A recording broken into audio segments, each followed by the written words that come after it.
साथियों, आप सभी का इस प्लेटफॉर्म पर स्वागत है। यहाँ पर हम लोग विजन आईएएस कोचिंग संस्था के द्वारा जो PT 365 नामक मैगजीन निकाली गई है, उसका PT 365 राज्य व्यवस्था अर्थात पॉलिटी वाला पोर्शन यहाँ पर हम लोग कवर करेंगे।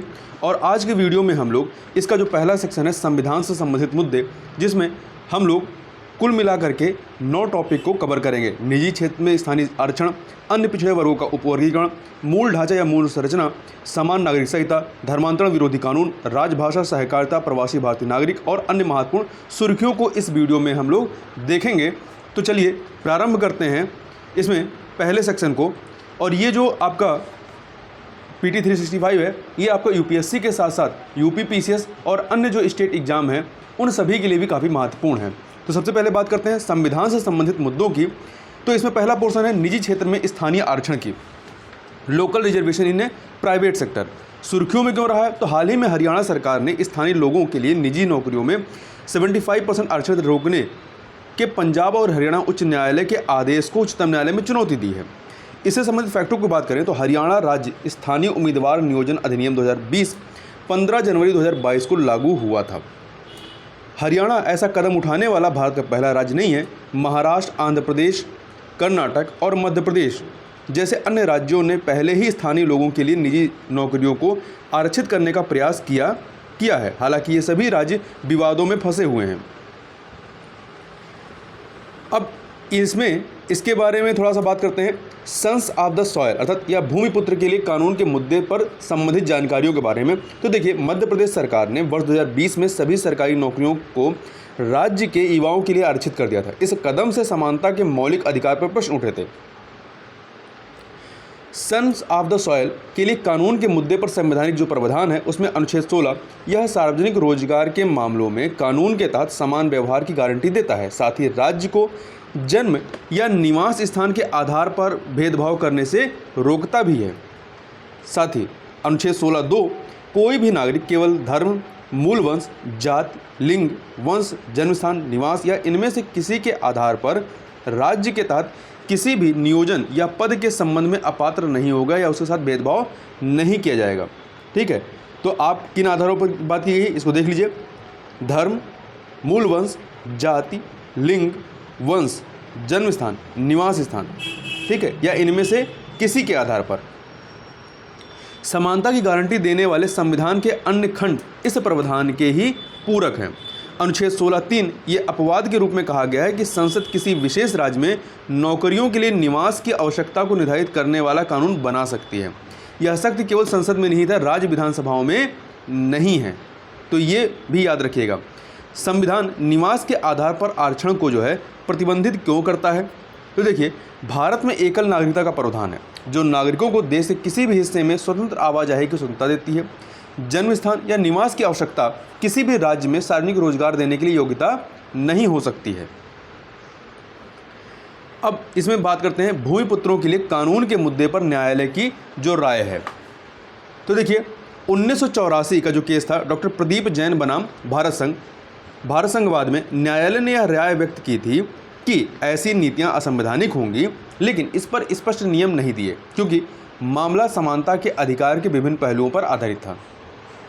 फिर इसके बाद आपका 1995 सुनंदा रेड्डी बनाम आंध्र प्रदेश राज्यवाद में उच्चतम न्यायालय ने राज्य सरकार की नीति को रद्द करने के लिए प्रदीप जैन मामले की टिप्पणी की पुष्टि की थी। प्रदीप जैन मामला 1984। इस नीति में शिक्षा के माध्यम के रूप में तेलुगु का अध्ययन करने वाले उम्मीदवारों को 5 अतिरिक्त वेटेज दिया गया था। 5% का अतिरिक्त वेटेज दिया गया था।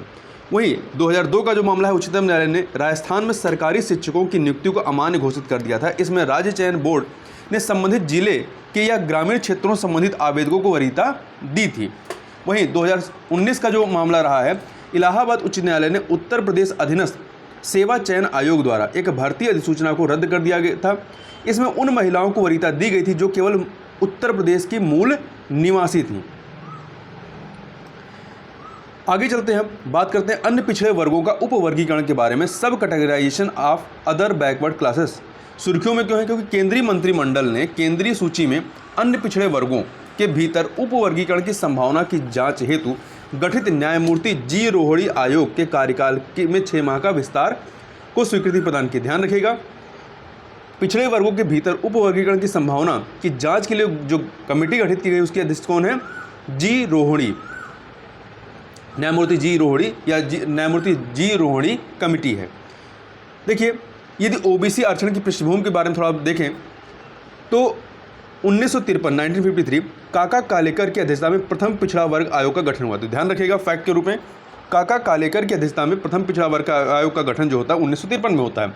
फिर 1979 में क्या होता है? बीपी मंडल की अध्यक्षता में द्वितीय पिछड़ा वर्ग आयोग का गठन होता है। तो प्रथम पिछड़ा वर्ग आयोग का गठन काका कालेकर की अध्यक्षता में, द्वितीय पिछड़ा वर्ग आयोग का गठन बीपी मंडल की अध्यक्षता में 1979 में होता है। वहीं 1992 में 1992 में अनुच्छेद 16(4) के तहत ओबीसी के लिए 27% आरक्षण का प्रावधान किया गया। 1992 में ही इंदिरा साहनीवाद में उच्चतम न्यायालय ने क्रीमी लेयर की अवधारणा को लागू किया था। तो ध्यान रखिएगा, इंदिरा साहनीवाद किससे संबंधित है? क्रीमी लेयर की अवधारणा से।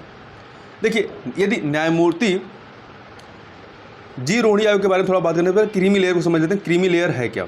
तो देखिए, ऐसा परिवार जिसकी वार्षिक आय 8 लाख रुपए या उससे अधिक है वो आरक्षण हेतु पात्र नहीं होंगे। क्रीमी लेयर शब्द का पहली बार प्रयोग वर्ष 1971 में संथानम आयोग कह सकते हैं, संथानम आयोग ने किया था। इंदिरा साहनीवाद में आरक्षण के लिए निर्धारित की गई अन्य जो शर्तें हैं क्रीमी लेयर के अलावा वो क्या है? पहला, आरक्षण सामाजिक व शैक्षणिक रूप से पिछड़े वर्ग के लिए उपलब्ध है। सामाजिक व शैक्षणिक रूप से पिछड़े वर्ग के लिए। दूसरा, ऊर्ध्वाधर अर्थात वर्टिकल आरक्षण पर आर्टिकल पर 50% की ऊपरी सीमा होगी। पदोन्नति में कोई भी आरक्षण नहीं होना चाहिए। तो ये शर्तें निर्धारित की गई थी। अब यहाँ पर हम लोग न्यायमूर्ति जी रोहिणी आयोग के बारे में बात करें तो केंद्र सरकार ने वर्ष 2017 में भारतीय संविधान के अनुच्छेद 340 के तहत न्यायमूर्ति जी रोहिणी, जो कि सेवानिवृत्त न्यायमूर्ति हैं, की अध्यक्षता में 4 सदस्यीय आयोग का गठन किया था। इसका उद्देश्य ओबीसी के मध्य आरक्षण के लाभों का न्यायालय द्वारा न्याय संगत बंटवारा करना है। अन्य पिछड़ा वर्ग या ओबीसी एक सामूहिक शब्द है। इसका उपयोग सरकार द्वारा उन जातियों को वर्गीकृत करने के लिए किया जाता है जो शैक्षिक या सामाजिक रूप से वंचित हैं।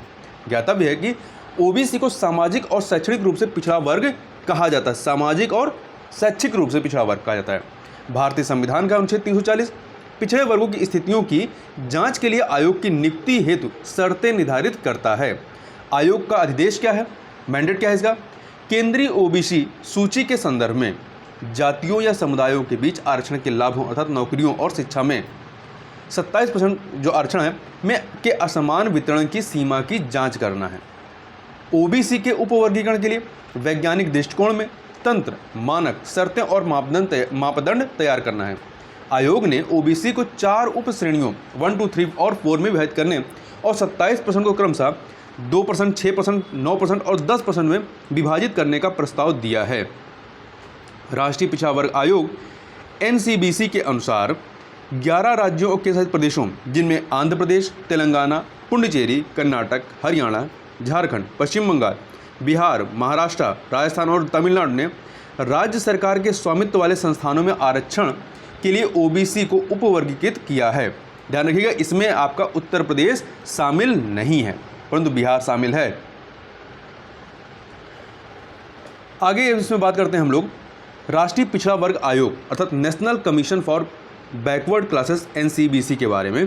तो एनसीबीसी को राष्ट्रीय पिछड़ा वर्ग आयोग अधिनियम 1993 के अंतर्गत एक संवैधानिक निकाय के रूप में एक सांविधिक होता है, एक संवैधानिक होता है। तो ये संवैधानिक निकाय के रूप में गठित किया गया क्योंकि इसका उल्लेख जो है संविधान में है।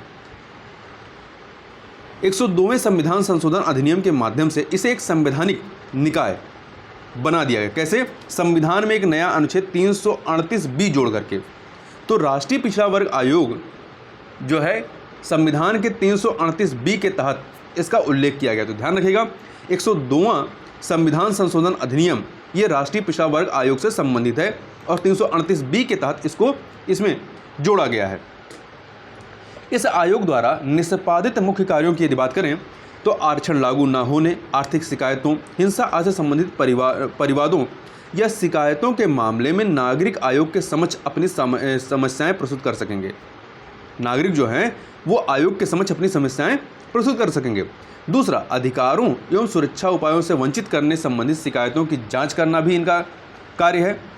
और 102वें संविधान संशोधन अधिनियम से संबंधित घटनाक्रमों की यदि बात करें तो 102वें संविधान संशोधन द्वारा संविधान में अनुच्छेद 338 और अनुच्छेद 342 को शामिल किया गया। 2 अनुच्छेद इसमें शामिल किए गए हैं, 338 और 342। अनुच्छेद 338 राष्ट्रीय पिछड़ा वर्ग आयोग की संरचना, कर्तव्यों एवं शक्तियों से संबंधित है। वहीं अनुच्छेद 342 ये 2 खंडों के साथ है। राष्ट्रपति को किसी भी वर्ग को सामाजिक एवं शैक्षणिक रूप से पिछड़े वर्ग, socially and economically backward class अर्थात SEBC के रूप में अधिसूचित करने की शक्ति और संसद को केंद्रीय SEBC सूची को परिवर्तित करने की शक्ति प्रदान करता है। तो ध्यान रखिएगा, इसमें क्या है, किसी वर्ग को OBC का दर्जा देने या SEBC के रूप में अधिसूचित करने की शक्ति किसके पास है? राष्ट्रपति के पास है। ठीक है, पहला चीज ये हो गया। दूसरा क्या है, संसद को इस केंद्रीय SEBC जो सूची है, socially and economically backward classes, इस सूची को परिवर्तित करने की शक्ति प्रदान की गई है अनुच्छेद 342A के तहत। तो 342A के तहत 2 चीजें की गई हैं, एक राष्ट्रपति को शक्ति दी गई है और संसद को शक्ति दी गई है।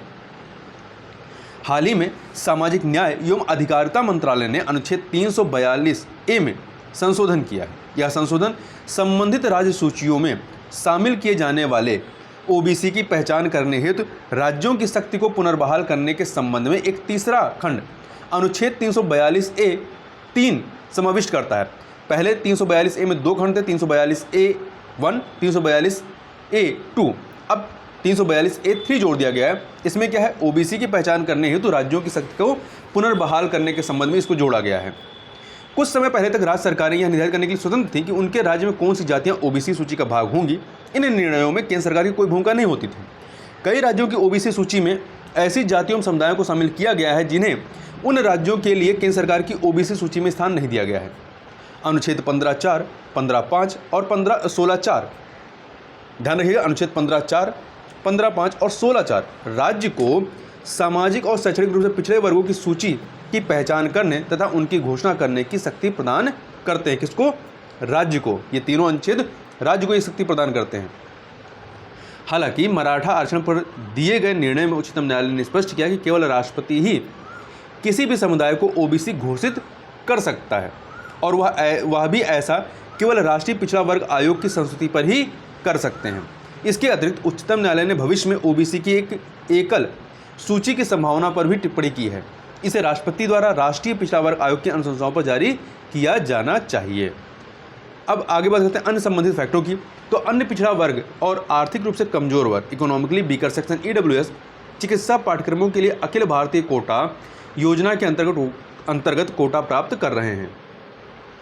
केंद्रीय स्वास्थ्य एवं परिवार कल्याण मंत्रालय ने राज्य द्वारा संचालित मेडिकल और डेंटल कॉलेजों के लिए स्नातक अर्थात UG एवं स्नातकोत्तर PG पाठ्यक्रमों में प्रवेश हेतु AIQ अर्थात Akhil Bharatiya Kota all India quota योजना के तहत OBC के लिए 27% और EWS के लिए 10% आरक्षण की घोषणा की गई है। अखिल भारतीय कोटा योजना वर्ष 1986 में, ध्यान रखिएगा, अखिल भारतीय कोटा ये जो योजना है कब लाई गई? 1986 में। इसका प्रयोजन किसी भी राज्य के छात्रों को किसी अन्य राज्य के प्रतिष्ठित मेडिकल कॉलेज में अध्ययन करने के लिए अधिवास प्रमाण मुक्त डोमेसाइल फ्री या योग्यता आधारित अवसर उपलब्ध करवाना है। इसमें सरकारी मेडिकल कॉलेजों में UG सीटों का, अंडर ग्रेजुएट या स्नातक सीटों का 15% और PG सीटों का 50% शामिल है। ठीक है, अखिल भारतीय कोटा के तहत। इससे पहले वर्ष 2007 तक अखिल भारतीय कोटा योजना में कोई आरक्षण नहीं था, अब इसमें आरक्षण ला दिया गया है। वर्ष 2007 में योजना के तहत अनुसूचित जाति के लिए अखिल भारतीय कोटा सीटों का 15% था। अनुसूचित जनजाति के लिए अखिल भारतीय कोटा का 7.5% के लिए आरक्षण लागू किया गया था। अब इसमें क्या है, OBC के लिए 27% और EWS के लिए 10% का आरक्षण का भी प्रावधान ला दिया गया है। अनुच्छेद 15 और शिक्षा के लिए विशेष प्रावधान की बात करते हैं तो अनुच्छेद 15(5) कहता है कि नागरिकों के किसी भी सामाजिक और शैक्षणिक रूप से पिछड़े वर्गों की उन्नति के लिए या अनुसूचित जातियों और अनुसूचित जनजातियों के लिए शैक्षणिक संस्थानों में प्रवेश हेतु विशेष प्रावधान सुनिश्चित करता है। अनुच्छेद 15(5), ठीक है, ये अनुसूचित जातियों और अनुसूचित जनजातियों के लिए शैक्षणिक संस्थानों में प्रवेश हेतु विशेष प्रावधान सुनिश्चित करता है। तो देखिए, अनुच्छेद 15(5) के प्रावधानों के आधार पर वर्ष 2006-07 में केंद्र सरकार के चिकित्सा संस्थानों सहित उच्चतर शिक्षा संस्थानों में 27% ओबीसी आरक्षण लागू किया गया था। तो 15(5) में ओबीसी, एससी, एसटी इन सभी के लिए आरक्षण का प्रावधान किया गया है।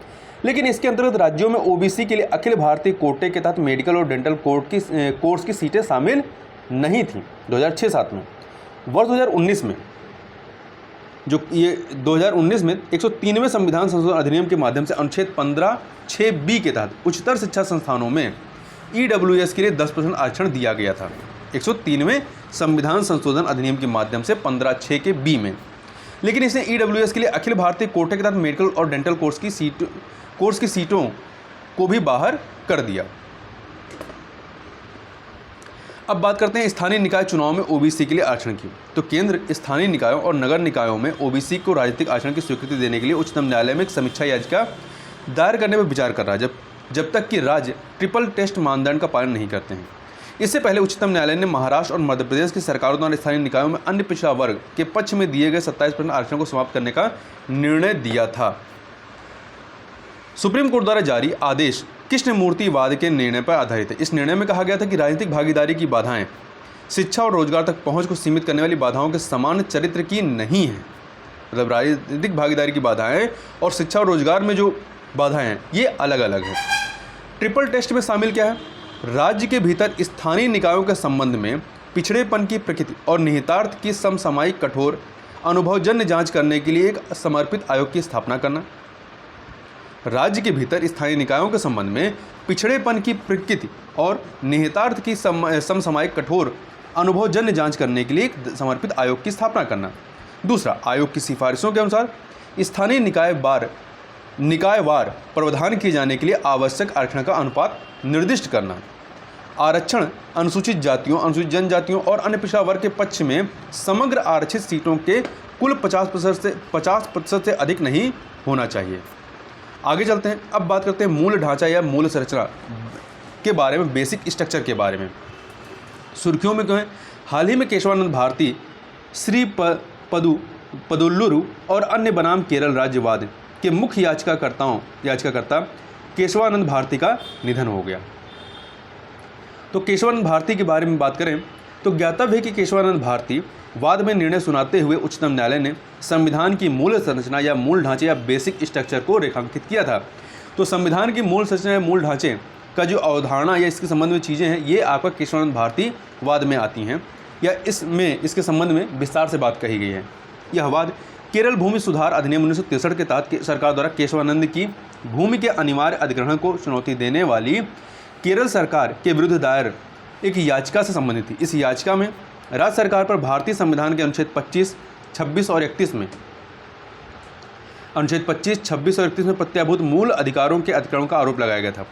इस मामले की सुनवाई 13 न्यायाधीशों की पीठ द्वारा की गई थी। यह उच्चतम न्यायालय की उस समय गठित सबसे बड़ी पीठ थी। सुनवाई की प्रक्रिया के आरंभ होने पर वाद के दायरे का निम्नलिखित को संबोधित करने के लिए विस्तार किया गया था।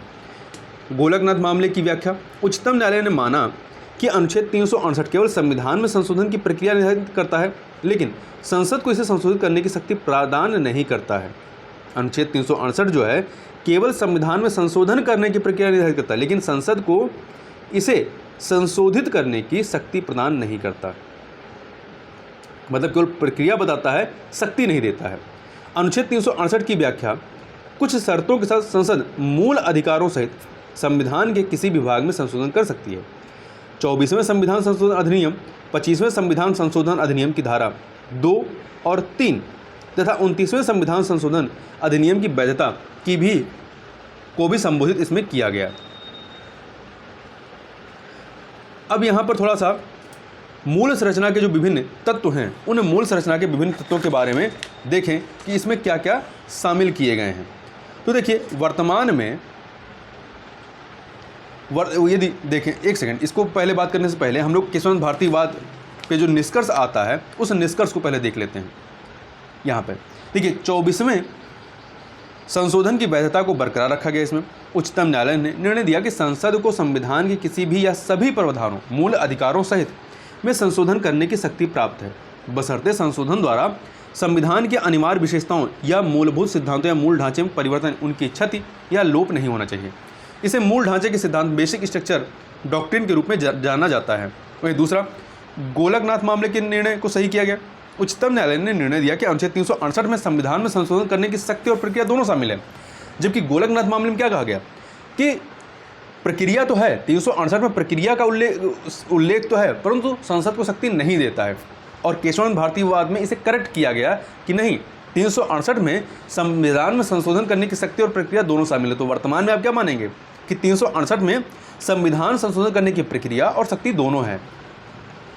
तो संसद की संविधान संशोधन करने की शक्तियाँ एवं विधायी शक्तियाँ जो हैं वो भिन्न भिन्न हैं।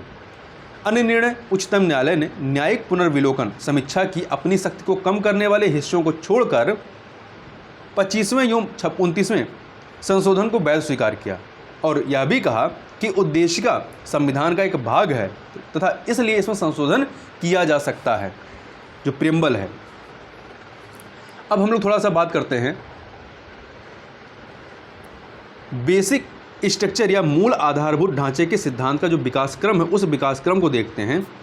तो सबसे पहले शंकरी प्रसाद वाद आता है 1951 का, 1951 का, और सज्जन सिंह वाद आता है 1965 का। इन दोनों वादों में क्या बात थी? संसद संविधान के अनुच्छेद 368 के तहत मूल अधिकारों सहित संविधान के किसी भी विभाग में संशोधन कर सकती है, ऐसा कहा गया शंकरी प्रसाद वाद और सज्जन सिंह वाद में। इसके बाद आता है 1967 का गोलकनाथवाद। अनुच्छेद 368 ने संसद को संशोधन करने की शक्ति प्रदान नहीं की है, ऐसा कहा गया। प्रक्रिया तो दी गई है परंतु शक्ति नहीं दी गई है। और गोलकनाथवाद में कहा गया कि संसद द्वारा मूल अधिकारों में संशोधन नहीं किया जा सकता। तो गोलकनाथवाद की फाइंडिंग और केशवानंद भारतीवाद की फाइंडिंग बहुत ही महत्वपूर्ण है। वहीं इसके बाद 1971 में 24वां संविधान संशोधन अधिनियम और 25वां संविधान संशोधन अधिनियम, इसके बारे में क्या कहा गया? संविधान संशोधन अनुच्छेद 13 के अधीन विधि नहीं है, इसलिए संसद संविधान के किसी भी भाग में संशोधन कर सकती है। 25वें संविधान संशोधन अधिनियम में क्या कहा गया? धारा 2 के तहत उचित मुआवजे के साथ संपत्ति के मूल अधिकार में कटौती की गई। धारा 3 के तहत नीति निर्देशक तत्वों को मूल अधिकारों पर प्राथमिकता प्रदान की गई। और अनुच्छेद 39B और 39C के लिए न्यायिक समीक्षा की शक्ति को समाप्त किया गया।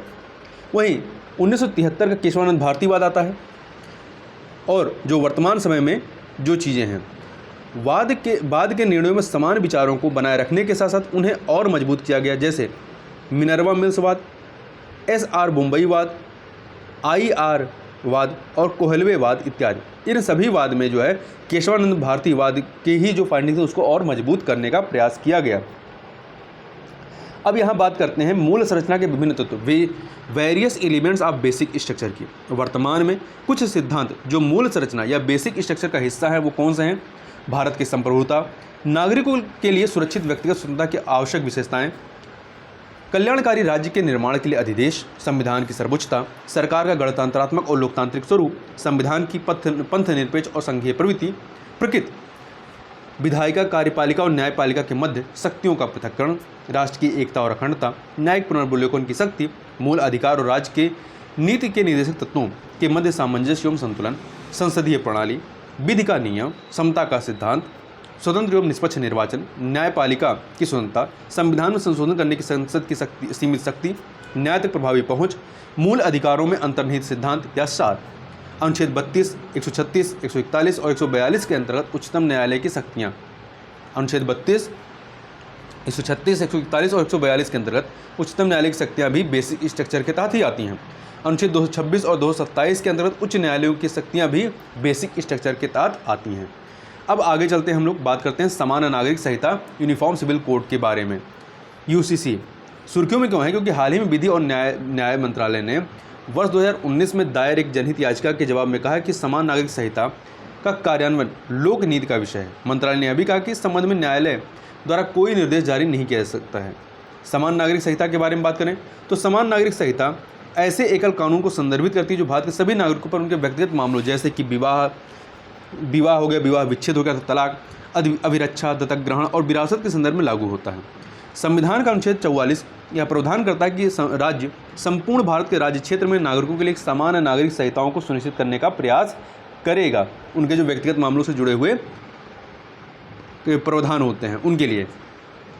भारत में समान संहिता की स्थिति के बारे में बात करें तो भारतीय कानून द्वारा अधिकांश नागरिक मामलों में एक समान संहिता का अनुसरण किया जाता है, जैसे भारतीय संविदा अधिनियम 1872, नागरिक प्रक्रिया संहिता, संपत्ति हस्तांतरण अधिनियम 1882, भागीदारी अधिनियम 1932, साक्ष्य अधिनियम 1872 इत्यादि।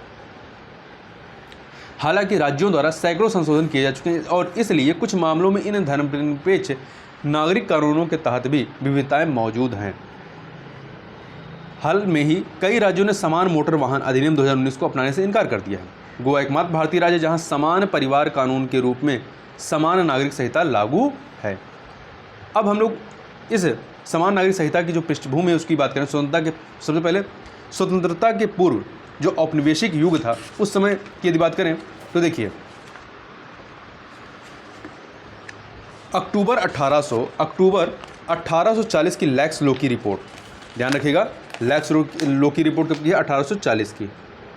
इसके तहत अपराधों, साक्ष्य और संविदा से संबंधित भारतीय कानून के संहिताकरण में एक रूपता की महत्ता और आवश्यकता पर बल दिया गया। हालांकि इसके तहत यह भी सिफारिश की गई कि हिंदुओं और मुस्लिमों के व्यक्तिगत कानून को इस प्रकार के संहिताकरण के दायरे से बाहर रखा जाना चाहिए। महारानी की 1859 की उद्घोषणा, 1859 की उद्घोषणा, इसमें धार्मिक मामलों में पूर्ण रूप से हस्तक्षेप न करने की प्रतिबद्धता जाहिर की गई थी। वर्ष 1941 में हिंदू कानून को संहिताबद्ध करने के लिए BN राव समिति का गठन किया गया था। स्वतंत्रता प्राप्त के बाद क्या होता है? हिंदू कोड बिल आता है। डॉक्टर भीमराव अंबेडकर ने हिंदू कानूनों में सुधार के लिए इस विधेयक का मसौदा तैयार किया था, जिसके तहत तलाक को वैध ठहराया गया, बहुविवाह का विरोध किया गया और बेटियों को संपत्ति का उत्तराधिकार प्रदान किया गया। हिंदू कोड बिल में हिंदू उत्तराधिकार अधिनियम 1956 की बात करें तो 1956 को हिंदुओं, बौद्ध, जैन और सिख के मध्य निर्वसियत या वसीयतनामा के बगैर उत्तराधिकार से संबंधित कानूनों में संशोधन और संहिताकरण करने के लिए लाया गया। हालांकि मुस्लिम, ईसाई और पारसियों के लिए अलग अलग व्यक्तिगत कानून लागू किए गए थे। तो ध्यान रखिएगा जो हिंदू उत्तराधिकार कानून अधिनियम था ये हिंदुओं, बौद्ध, जैन और सिख पर लागू था, परंतु मुस्लिम, ईसाई, पारसियों पर नहीं।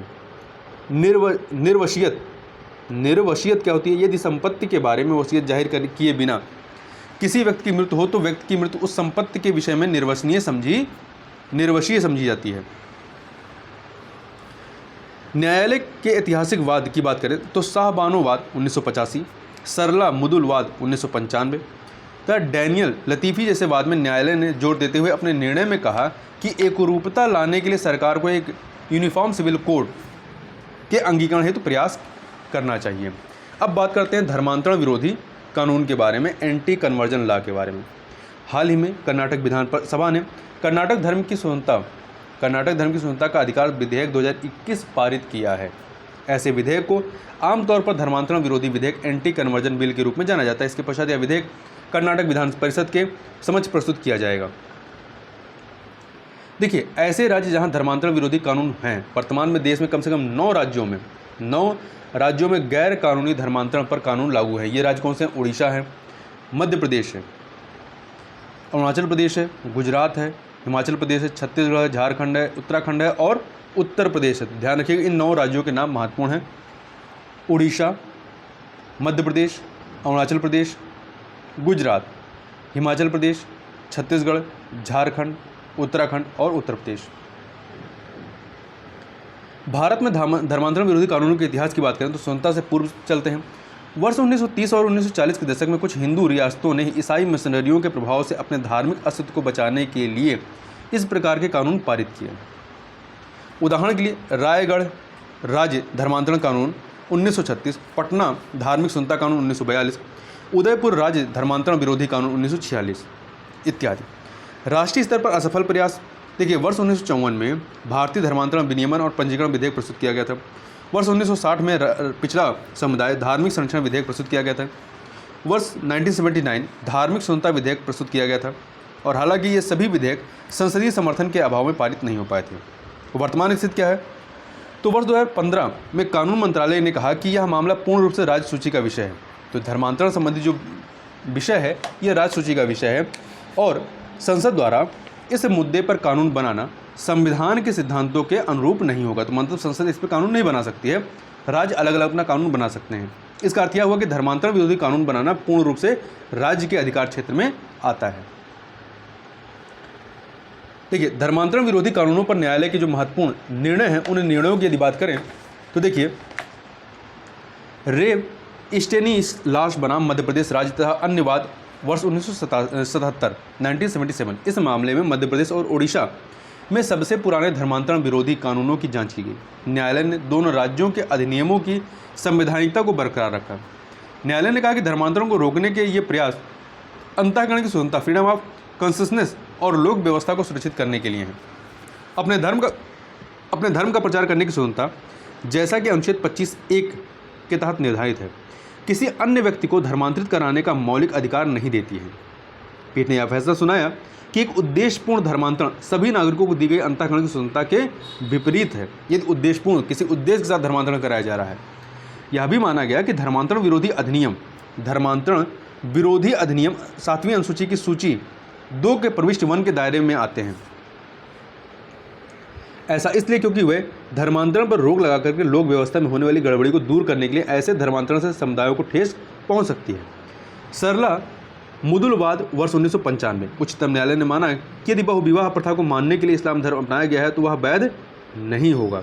ठीक है, यह कहा गया कि यदि बहुविवाह प्रथा को मानने के लिए इस्लाम धर्म अपनाया गया है तो वह वैध नहीं होगा। लता सिंह बनाम उत्तर प्रदेश राज्य उच्चतम न्यायालय ने अंतर जातीय और अंतर धार्मिक विवाहों के मामले में हिंसा या धमकियों के कृत्यों पर कड़ी सजा की आवश्यकता पर प्रकाश डाला। एम चंद्र बनाम एस थंगमुथु तथा अन्य वाद वर्ष 2010 उच्चतम न्यायालय ने धर्मांतरण साबित करने के लिए शर्तें तय की। पहला सही मायने में धर्मांतरण हुआ है, और दूसरा यह कि उस समुदाय में स्वीकृत जिसमें यह व्यक्ति धर्मांतरित हुआ है। ठीक है, उस समुदाय में स्वीकृत जिसमें व्यक्ति धर्मांतरित हुआ तो धर्मांतरण है। न्यायालय ने यह भी कहा कि धर्मांतरण की आवश्यकता को पूरी तरह से समाप्त नहीं किया जा सकता है। आगे बात करते हैं राज्य भाषा या ऑफिशियल लैंग्वेज के बारे में। तो सुर्खियों में क्योंकि हाल ही में तुलु भाषी लोगों ने तुलु को आधिकारिक भाषा का दर्जा प्रदान करने और इसे संविधान की 8वीं अनुसूची में शामिल करने की मांग की। तो किस भाषा के लिए मांग की गई? तुलु को। ठीक है, तुलु भाषी लोगों ने तुलु भाषा को। अन्य संबंधित फैक्टरों की बात करें, तुलु एक क्या है? द्रविड़ भाषा है। यह मुख्य रूप से कर्नाटक के 2 तटीय जिलों दक्षिण कन्नड़ और उडुपी तथा केरल के कासरगोड जिलों में बोली जाती है। तो आपका कर्नाटक और केरल में बोली जाती है कुछ ही जगहों पर। राजभाषा के बारे में बात करें तो भारतीय संविधान का भाग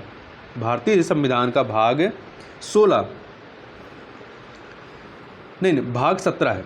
भारतीय संविधान का भाग 17 अनुच्छेद 343 से 351 तक ये राजभाषा से संबंधित है। भाग 17 जो है ये राजभाषा से संबंधित है। 8वीं अनुसूची से संबंधित संवैधानिक प्रावधान जो है वो संविधान के अनुच्छेद 344(1) और 351 में है, जो कि भाग 17 में है। देखिए, भारतीय भाषाओं को संविधान संशोधन के माध्यम से शामिल किया जाता है। भाषाओं को जो है जो अनुसूची, ये आपकी 8वीं अनुसूची है, इसमें संविधान संशोधन के माध्यम से शामिल किया जाता है। संविधान विभिन्न राज्यों की आधिकारिक भाषा निर्दिष्ट नहीं करता है। वर्तमान में संविधान में किसी भाषा को 8वीं अनुसूची में शामिल करने के लिए कोई मापदंड मौजूद नहीं है कि किन मापदंडों के आधार पर उसे 8वीं अनुसूची में शामिल किया जाएगा।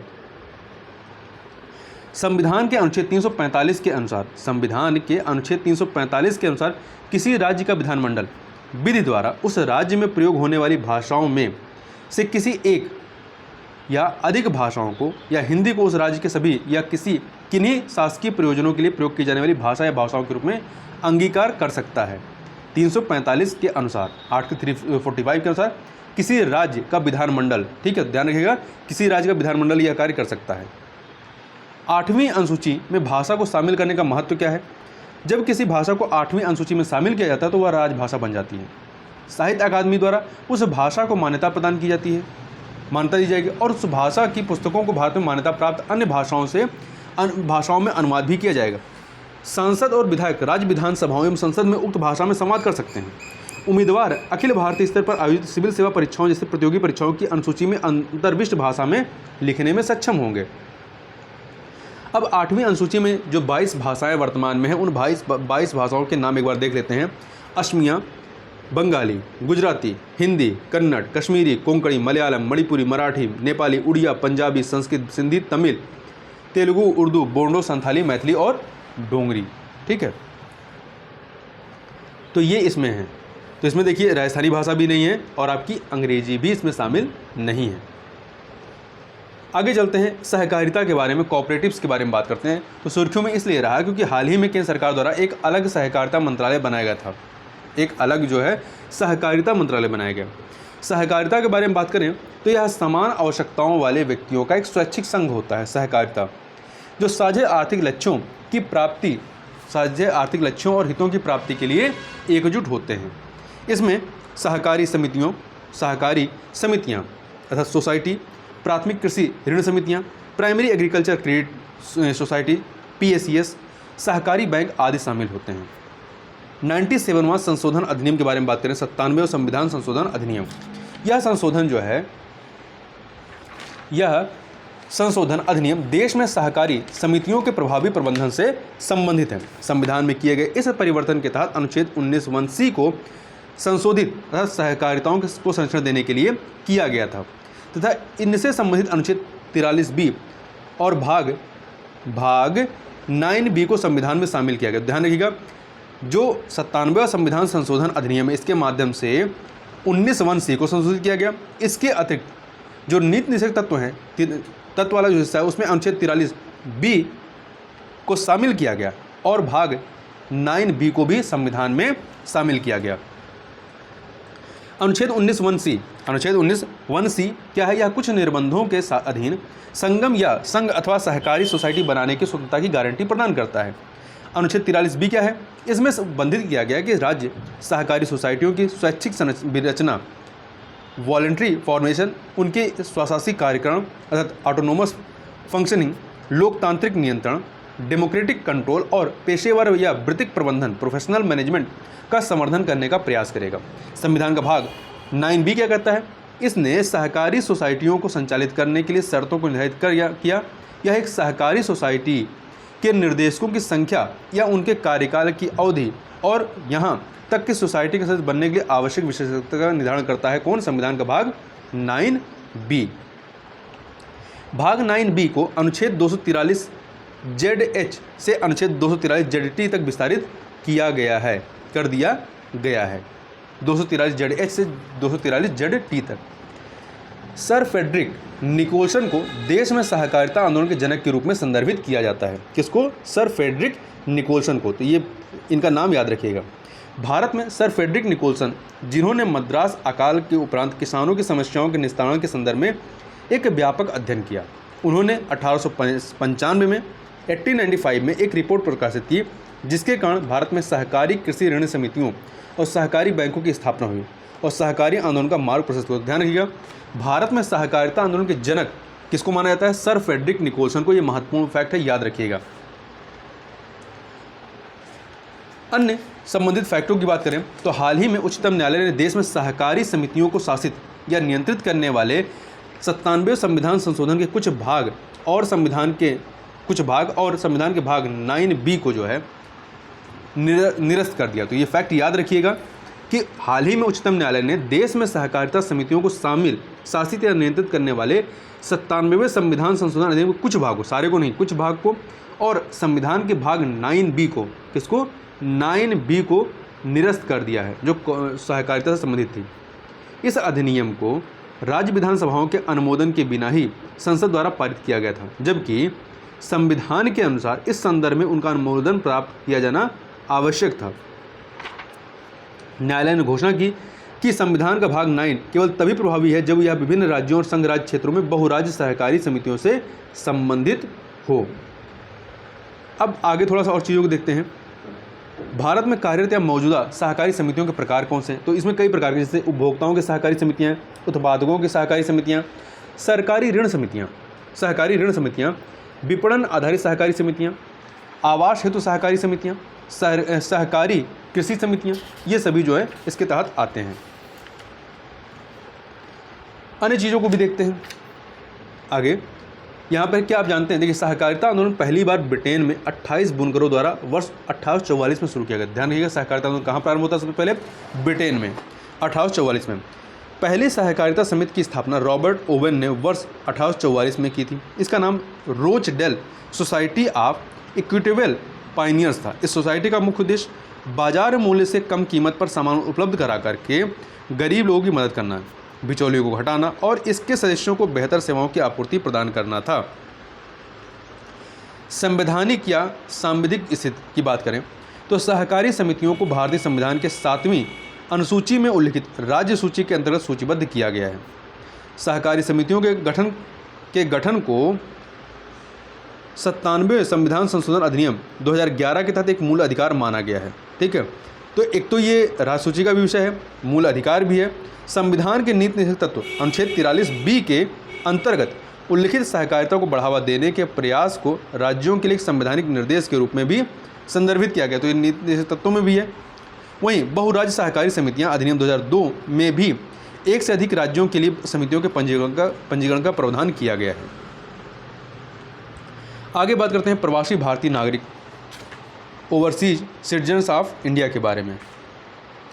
तो क्या चीज़ें हैं इसमें? देखिए सुर्खियों में क्यों रहा है, ये सुर्खियों में क्यों रहा है? गृह मंत्रालय ने आदेश जारी किया कि जिसके अनुसार पत्रकारों और शोधकर्ताओं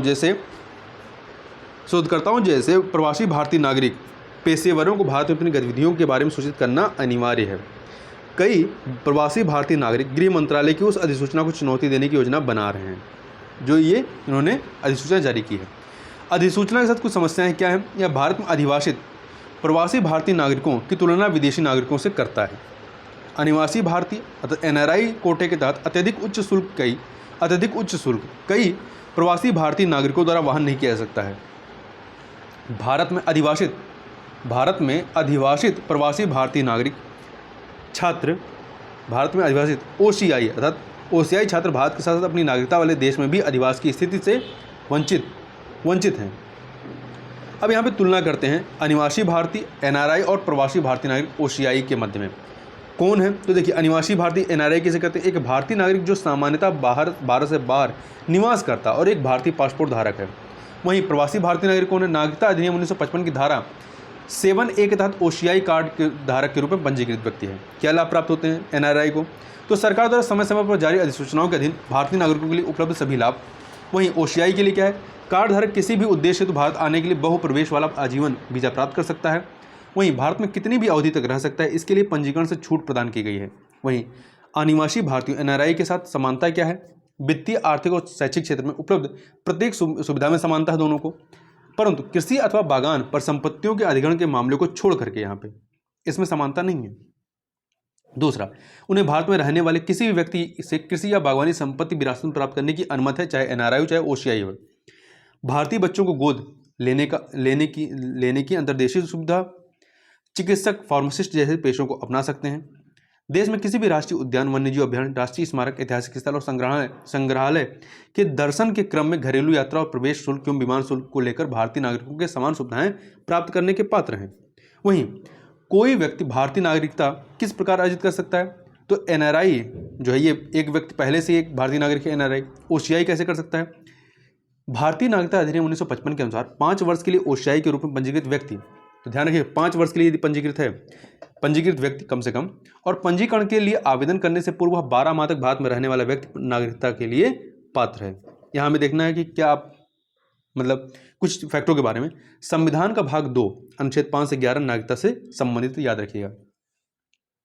नागरिकता अधिनियम 1955 की बात करें तो यह अधिनियम जन्म धारा 3, वंश धारा 4, पंजीकरण धारा 5 और देशीकरण धारा 6 तरीके से भारत की नागरिकता के अर्जन का प्रावधान करता है। कितने प्रकार से?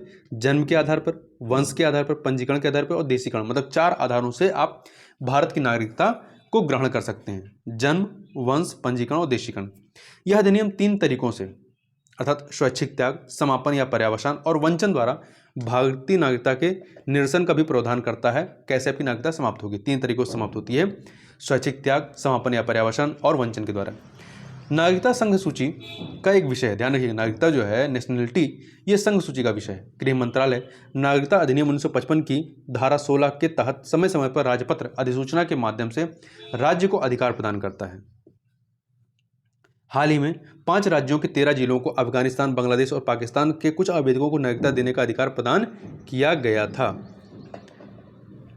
आगे बात करते हैं अन्य महत्वपूर्ण सुर्खियों की। तो सबसे पहले संविधान सभा की बात करते हैं। देखिए, संविधान सभा की ऐतिहासिक पहली बैठक को 75 वर्ष पूर्ण हो गए।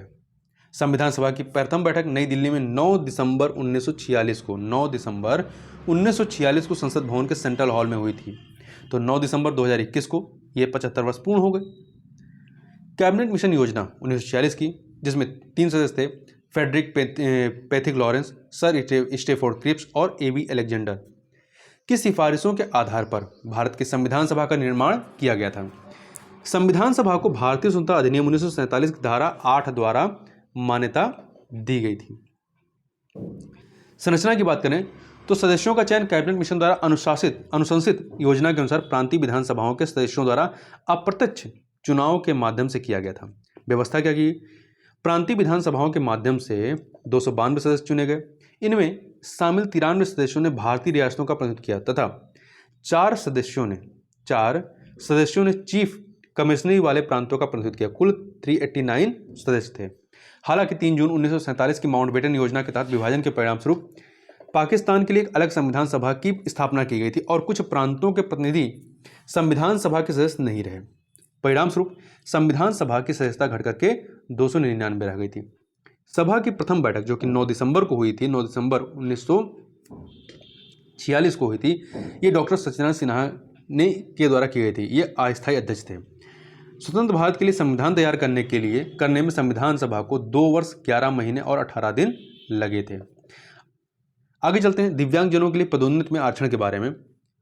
तो reservation in promotion for person with disability, PWD।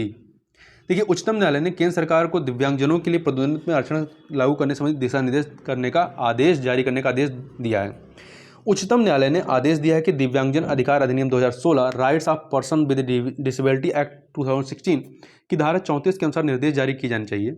यह धारा संदर्भित दिव्यांग व्यक्तियों के लिए न्यूनतम 4% आरक्षण निर्धारित करती है। दिव्यांगजन अधिकार अधिनियम 2016 के अनुसार संदर्भित दिव्यांग व्यक्ति से आशय एक ऐसे व्यक्ति से है जो निर्दिष्ट दिव्यांगता के 40% से कम दिव्यांग नहीं है, जैसा कि प्रमाण पदाधिकारी द्वारा प्रमाणित किया गया है। इस अधिनियम के तहत 21 प्रकार के दिव्यांगताओं को शामिल किया गया है। तो आरक्षण 4% का है। दिव्यांगता का प्रकार कितने शामिल किए? 21 प्रकार। सुप्रीम कोर्ट के महत्वपूर्ण वाद की बात करें तो इससे पूर्व सिद्धाराजू बनाम कर्नाटक राज्यवाद में जनवरी 2020 के निर्णय में उच्चतम न्यायालय ने पुष्टि की थी कि दिव्यांगजनों को केवल नियुक्ति में ही नहीं बल्कि पदोन्नति में भी आरक्षण का अधिकार प्राप्त है, किंतु केंद्र सरकार ने इसे लागू नहीं किया था। National federation of the blind वाद में उच्चतम न्यायालय ने स्वीकार किया था कि दिव्यांगजनों के लिए आरक्षण की गणना समूह A, B, C और D पदों अर्थात दोनों चिन्हित तथा गैर चिन्हित पद के मामले में कैडर स्ट्रेंथ में रिक्तियों की कुल संख्या पर आरक्षण की गणना करके की जाएगी। राजीव कुमार गुप्ता वाद में उच्चतम न्यायालय ने सरकार को समूह A तथा B में सभी चिन्हित पदों पर दिव्यांगजनों को आरक्षण प्रदान करने का निर्देश दिया था। उच्चतम न्यायालय ने स्पष्ट किया, आगे चलते हैं सरकारी अनुदान के बारे में बात करते हैं। उच्चतम न्यायालय ने स्पष्ट किया है कि किसी संस्थान द्वारा सरकार से अनुदान प्राप्त करने का अधिकार मूल अधिकार नहीं है। संविधान के अनुच्छेद 30(2) में यह बंद किया गया कि शिक्षा संस्थाओं को सहायता देने में राज्य किसी शिक्षा संस्थान के विरुद्ध इस आधार पर विभेद नहीं करेगा कि उसका प्रबंधन धर्म या भाषा पर किसी अल्पसंख्यक वर्ग के अधीन है, परंतु यह मूल अधिकार नहीं है। मतलब अनुदान प्राप्त करना मूल अधिकार नहीं, परंतु राज्य को भी ये कहा गया है कि वो डिस्क्रिमिनेशन नहीं करेंगे। संविधान के अनुच्छेद 30 में युक्त निर्बंधों रीजनेबल रिस्ट्रिक्शंस की व्यवस्था की गई है। इसके तहत सहायता प्राप्त संस्थानों के लिए अल्पसंख्यक और गैर अल्पसंख्यक वर्गों के मध्य कोई विभेद नहीं किया जा सकता है, किंतु यदि कोई संस्था ऐसी सहायता से जुड़ी शर्तों को स्वीकार अथवा उनका अनुपालन नहीं करना चाहती तो वह अपने अनुसार सरकारी अनुदान को अस्वीकार करने तथा स्वयं के निर्णय लेने के लिए पूर्ण रूप से स्वतंत्र है।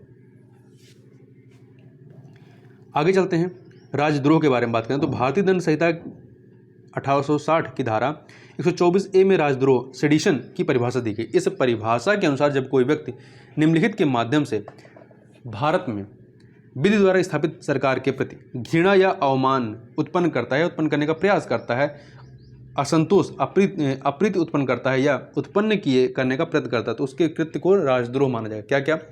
बोले गए या लिखे गए शब्दों द्वारा, संकेतों द्वारा या दृश्य रूपण प्रस्तुति विजुअल रिप्रेजेंटेशन द्वारा, अन्यथा किसी प्रकार से। असंतोष या अप्रीति डिसअफेक्शन या में अव्यक्ति डिसलॉयल्टी और शत्रुता की सभी भावनाएं सम्मिलित होती हैं। हालांकि घृणा, अवमान या असंतोष को तेज करने का प्रयास किए बिना की गई टिप्पणियों को इस धारा के तहत अपराध की श्रेणी में सम्मिलित नहीं किया जाता है। यह एक गैर जमानती अपराध है, मतलब जमानत नहीं होती इसमें। इसके अंतर्गत व्यक्ति को जुर्माने के साथ 3 वर्ष या आजीवन कारावास का दंड दिया जा सकता है। रोमेश थापरवाद 1950, केदारनाथ सिंहवाद 1962, कन्हैया कुमारवाद 2017 आदि मामलों में दिए गए विभिन्न निर्णयों ने राजद्रोह को फिर से परिभाषित किया है। कोई कृत्य राजद्रोह तभी कहा जा सकता है जब उसमें निम्नलिखित आवश्यक तत्व विद्यमान हो। कौन कौन से? लोक व्यवस्था का भंग होना, एक वैध सरकार को हिंसक रूप से सत्ता से हटाने का प्रयास करना तथा राज्य या जनता की सुरक्षा के समक्ष खतरा उत्पन्न करना, ये होते हैं, ये उसमें शामिल हैं, तो उसे राजद्रोह माना जाना चाहिए। आगे बात करते हैं हेट स्पीच की। तो देखिए, गृह मंत्रालय ने वाक और अव्यक्त से संबंधित मामलों पर सुधारों का सुझाव देने के लिए समिति का गठन किया है। चूंकि ब्रिटिश काल में विकसित भारतीय दंड संहिता अर्थात आईपीसी में हेट स्पीच की कोई स्पष्ट परिभाषा नहीं है, इसलिए आपराधिक कानून सुधारित समिति पहली बार इस प्रकार के वाक्य को परिभाषित करने का प्रयास कर रही है। इससे पूर्व पुलिस अनुसंधान एवं विकास ब्यूरो ने हेट स्पीच को ऐसी भाषा जो किसी व्यक्ति को उसकी पहचान और अन्य लक्षणों जैसे कि लैंगिक अभिविन्यास या दिव्यांगता या धर्म आदि के आधार पर कलंकित, अपमानित, धमकी देना या लक्षित करती है के रूप में परिभाषित किया गया है। इसके अतिरिक्त संयुक्त राष्ट्र महासचिव ने भी हेट स्पीच पर रणनीति और कार्ययोजना strategy and plan for of action on hate speech कार्ययोजना जारी की है। यह राष्ट्रीय और वैश्विक स्तर पर हेट स्पीच को संबोधित करने के लिए संयुक्त राष्ट्र प्रणाली हेतु रणनीतिक मार्गदर्शन निर्धारित करती है। भारत में हेट स्पीच के लिए कानूनी प्रावधान क्या है? संविधान के अनुच्छेद 19(2) द्वारा युक्त निर्बंधन, आईपीसी की धारा 124A में राजद्रोह का दंड है। आईपीसी की धारा 153A, 153A और 153B उन कृत्यों को दंडित करती है जो दो समूहों के बीच शत्रुता और घृणा का कारण बनते हैं। आईपीसी की धारा 505(1) और 505(2) किसी भी ऐसे कथन, जनश्रुति या रिपोर्ट के प्रकाशन या प्रसार को दंडित करती है जिससे वर्गों के मध्य सार्वजनिक अशांति और शत्रुता, वैमनस्य या दोष उत्पन्न होता है। भारतीय विधि आयोग की 267वीं 267वीं रिपोर्ट के अनुसार आमतौर पर नस्ल, निर्जातिता, लिंग, यौन ओरिएंटेशन, धार्मिक विश्वास और इसी तरह के संदर्भ में परिभाषित व्यक्तियों के समूह के खिलाफ घृणा के लिए उकसाने को हेट स्पीच कहा जाता है। विभिन्न समितियों की सिफारिशों की बात करें तो विश्वनाथन समिति 2019, इसमें धर्म, नस्ल, जाति या समुदाय, लिंग, लैंगिक पहचान, यौन ओरिएंटेशन, जन्मस्थान, निवास, भाषा, दिव्यांगता या जनजाति के आधार पर अपराध करने हेतु उकसाने के लिए धारा 153C का B और धारा 505A को शामिल करने का प्रस्ताव किया गया है। बेजबारुआ समिति 2014 आईपीसी की धारा 153C में प्रस्तावित संशोधन 5 वर्ष की सजा और जुर्माना या दोनों तथा आईपीसी की धारा 509A 3 वर्ष की सजा, जुर्माना या दोनों। 153C क्या कहता है? मानव गरिमा के लिए हानिकारक कृत्यों को बढ़ावा देना या बढ़ावा देने का प्रयास करना। 509A क्या कहता है? किसी विशेष जाति के सदस्य का अपमान करने के उद्देश्य से कोई शब्द, संकेत या कार्य। बेअदबी या पवित्र वस्तुओं के अनादर की घटना, स्क्रिलेज के बारे में, सेक्रिलेज, ये पंजाब सरकार ने धर्म ग्रंथों का अपमान करने पर उम्र कैद के प्रस्ताव वाले अपने विधेयक को मंजूरी हेतु केंद्र सरकार को पत्र लिखा है। इस विधेयक में 4 धर्म ग्रंथों के अपमान पर सजा का प्रावधान किया गया है। किसी धार्मिक प्रतीक, वस्तु या स्थान को समुचित सम्मान न देना या अनादर करना बेअदबी कहलाती है, जिसे इस निंदा के रूप में जाना जाता है। भारत व पाकिस्तान जैसे अन्य देशों के विपरीत पाकिस्तान जैसे अन्य देशों के विरुद्ध एक पंथ निरपेक्ष देश है जो इस निंदा कानूनों के तहत सभी धर्मों की रक्षा करता है। वर्तमान में भारतीय दंड संहिता आईपीसी की धाराएं 295A, 296, 297, 298 इस निंदा की घटनाओं से संबंधित है। यदि कोई व्यक्ति जानबूझकर भारत में किसी भी धर्म के अनुयायियों द्वारा पवित्र समझी जाने वाली किसी धार्मिक वस्तु को क्षति पहुंचाता है या उसे नष्ट करता है या मलिन करता है तो धारा 395 के तहत वह सजा का भागीदार है। इन धार्मिक वस्तुओं में मूर्तियां और किताबों के अलावा अन्य वस्तुएं भी शामिल है। यदि कोई व्यक्ति दुर्भावना से बोले गए शब्दों के माध्यम से या लिखकर या सांकेतिक रूप से या चित्रों द्वारा धार्मिक भावनाओं को ठेस पहुंचाता है या उसका अपमान करने का प्रयास करता है तो वह धारा 295A के तहत सजा का भागीदार है। निवारक निरोध प्रिवेंटिव डिटेंशन के बारे में बात करें तो उच्चतम न्यायालय ने बांका स्नेहा शिला बनाम तेलंगाना राज्यवाद में निर्णय दिया है कि कानून और व्यवस्था के उल्लंघन की संभावित आशंका के आधार पर निवारक निरोध के उपबंध को लागू नहीं किया जा सकता है। कानून और व्यवस्था के उल्लंघन की संभावित आशंका के आधार पर, ठीक है। निवारक निरोध का आदेश केवल तभी पारित किया जा सकता है जब संबंधित गतिविधियों का प्रत्यक्ष रूप से लोक व्यवस्था पर प्रतिकूल प्रभाव उत्पन्न होता हो, जब प्रत्यक्ष होता हो, यह नहीं कि आपने आशंका के आधार पर कर दिया है। देखिए, निवारक निरोध के बारे में यदि बात करें तो निवारक निरोध किसी व्यक्ति द्वारा संभावित अपराध या अनुचित कृत्य किए जाने के संदेह के आधार पर संबंधित व्यक्ति को हिरासत में लेने की कार्रवाई है। दंड प्रक्रिया संहिता CRPC 1973 की धारा 151 में। भारतीय संविधान का अनुच्छेद जो 22 है गिरफ्तारी और निरोध से संबंधित मामलों में सुरक्षा प्रदान करता है। संविधान का यह अनुच्छेद व्यक्ति को कुछ अधिकार प्रदान करता है, जैसे गिरफ्तारी के कारणों से यथाशीघ्र अवगत कराना, अपनी रुचि के विधि व्यवसायी से विधि परामर्श करना और प्रतिरक्षा प्राप्त करना। हालांकि यह अधिकार किसी तत्समय शत्रु अन्य देशी नागरिक या निवारक निरोध कानूनों के तहत हिरासत में लिए गए व्यक्ति या तत्समय शत्रु अन्य देशी नागरिक व्यक्ति को प्रदान नहीं किए गए हैं। आगे चलते हैं, आगे बात करते हैं विरोध प्रदर्शन का अधिकार, राइट टू प्रोटेस्ट का। हाल ही में उच्चतम न्यायालय ने स्पष्ट किया कि किसानों के विरोध प्रदर्शन के अधिकार को यातायात या लोक आवाजाही में बाधक नहीं बनना चाहिए। विरोध प्रदर्शन के अधिकार के बारे में बात करें तो अनुच्छेद 19(1)(a) और 19(1)(b) के तहत विरोध प्रदर्शन का अधिकार एक मूल अधिकार है। यह व्यक्तियों को शस्त्र रहित एकत्रित होने और शांतिपूर्ण विरोध प्रदर्शन के माध्यम से अपने विचारों को अभिव्यक्त करने की अनुमति प्रदान करता है। यह सरकार को जवाबदेह बनाकर भारत के लोकतंत्र को सुदृढ़ता प्रदान करता है और सत्ता के दुरुपयोग के विरुद्ध जन चेतना उत्पन्न करता है, परंतु यह निरपेक्ष या असीमित अधिकार नहीं है। अनुच्छेद 19(2) और 19(3) के तहत यह युक्त निर्बंधों के अधीन है। आगे बात करते हैं भूल जाने का अधिकार, right to be forgotten, RTBF। Delhi उच्च न्यायालय ने किसी व्यक्ति के भूल जाने के अधिकार को यथावत रखा है। भूल जाने का अधिकार वस्तुतः इंटरनेट और सर्च इंजन, डेटाबेस, वेबसाइटों या किसी अन्य सार्वजनिक प्लेटफॉर्म आदि से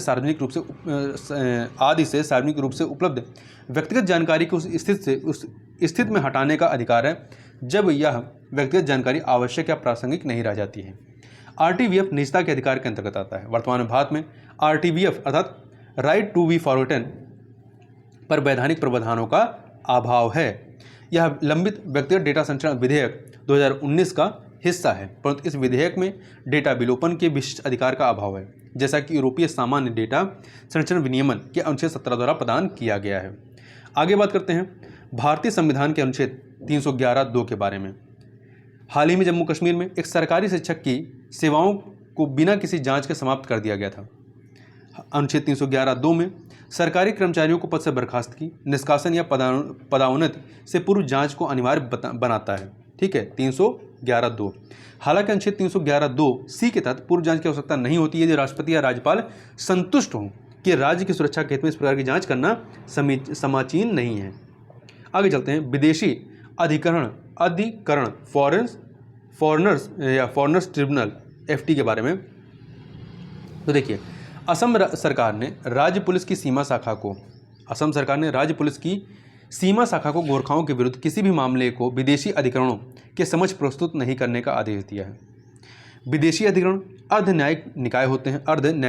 इनकी स्थापना विदेशी विषयक अधिकरण आदेश 1964 तथा विदेशियों विषयक अधिनियम 1946 के अनुसार की गई है। तो फॉरेनर्स ट्रिब्यूनल ऑर्डर 1964 और फॉरेनर्स एक्ट 1946 ये पता लगाने के लिए अधिदेशित हैं कि कोई व्यक्ति भारत का नागरिक है अथवा नहीं। विदेशी विषयक अधिनियम 1946 केंद्र सरकार को विदेशियों के प्रवेश या प्रस्थान के संबंध में प्रावधान करने का अधिकार प्रदान करता है। वहीं विदेशी अधिकरण पहली बार वर्ष 1964 में, जो विदेशी अधिकरण हैं फॉरेनर ट्रिब्यूनल ये पहली बार वर्ष 1964 में स्थापित किए गए थे। ये असम के मामले में विशिष्ट हैं। देश के शेष हिस्सों में अवैध रूप से निवास करने पर पुलिस द्वारा पकड़े गए विदेशी के ऊपर स्थानीय अदालत में मुकदमा चलाया जाता है और बाद में उसे निर्वासित या डिटेंशन केंद्रों में डाल दिया जाता है। इन अधिकरणों को 2 प्रकार के मामलों हेतु अधिदेशित किया गया है। प्रथम वे जिनके विरुद्ध मामला सीमा पुलिस द्वारा संदर्भित किया गया हो, और दूसरे वे जिनके नाम मतदाता सूची में संदिग्ध हैं, डिफ़ॉल्ट के रूप में संदर्भित किए गए हैं। ठीक है, दो प्रकार के मामले, पहला वे जिनके विरुद्ध मामला सीमा पुलिस द्वारा संदर्भित किया गया, और दूसरा जिनके नाम मतदाता सूची में संदिग्ध हैं, डाउटफुल हैं। विदेशी विषयक अधिकरण की अध्यक्षता एक सदस्य करता है। यह एक सेवानिवृत्त न्यायिक अधिकारी, नौकरशाह या अधिवक्ता जिसे विधिक पेशेवर के रूप में कार्य करने का 7 वर्ष का अनुभव हो, वो हो सकता है। देखिए, वर्ष 2019 में गृह मंत्रालय ने विदेशी विषयक विधेयक अधिकरण आदेश 1964 में संशोधन किया था। इसके तहत राज्यों और संघ राज्य क्षेत्रों के जिलाधिकारियों को यह निर्धारित करने के लिए अधिकरण स्थापित करने का अधिकार दिया गया था। किसको दिया गया था? राज्यों और संघ राज्य क्षेत्रों के जिलाधीशों को, कलेक्टर को दिया गया। ठीक है, स्थापित करने का अधिकार दिया गया था कि भारत में अवैध रूप से निवास करने वाला कोई व्यक्ति विदेशी है अथवा नहीं। तो ध्यान रखिएगा, ये जो अधिकरण है ये राज्य स्तर पर अपने जिलों में डीएम के द्वारा स्थापित किए जा सकते हैं। इससे पहले विदेशी अधिकरणों का गठन करने की शक्ति केवल केंद्र के पास थी, पहले केंद्र के पास थी। इसको, ये जो आपका विदेशी विषयक आदेश 1964 था उसमें, पर 2019 में संशोधन किया गया। अब ये जो है राज्यों के साथ प्रदेशों के जिलाधिकारियों को यह निर्धारित करने का अधिकार दिया गया है।